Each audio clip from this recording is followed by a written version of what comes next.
Advent marks the traditional start to the Christmas season, so I'm delighted to send greetings on behalf of myself and the Mayoress and all the councillors and officers of Solihull Council.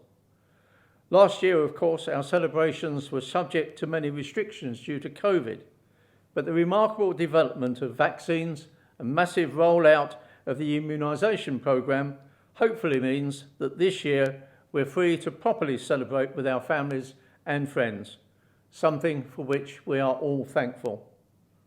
We know, of course, that there are still emerging threats from this dreadful pandemic, and we still need to take sensible precautions to keep ourselves and others safe. And that includes making sure that each one of us is fully vaccinated and take up the booster jab as soon as we're eligible. 2021 has been a really difficult year, and so many familiar events have had to be cancelled or scaled back, including those that help to raise funds for voluntary organisations.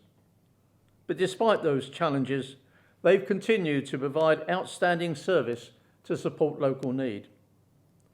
Some weeks ago, I had the privilege of attending the West Midlands ceremony for the Queen's Award for Voluntary Service, at which Solihull Talking Newspaper for the Blind received its award, and previously I was at the award of the British Empire medals to 10 Solihull people, mostly in recognition of their voluntary work.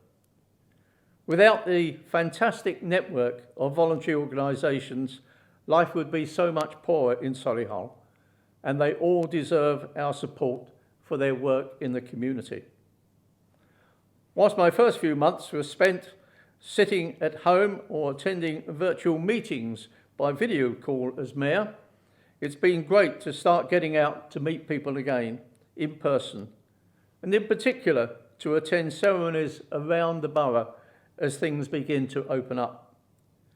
At citizenship ceremonies, it's been a pleasure to welcome those from around the world who've chosen Solihull as their new home.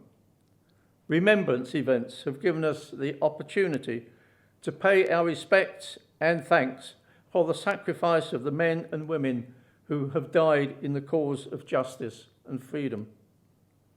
Just recently, I had the opportunity to join with our local Hindu community in the switching on of lights to mark the festival of Diwali, and then our Jewish citizens for the menorah for Hanukkah, and also peace and remembrance candles in churches.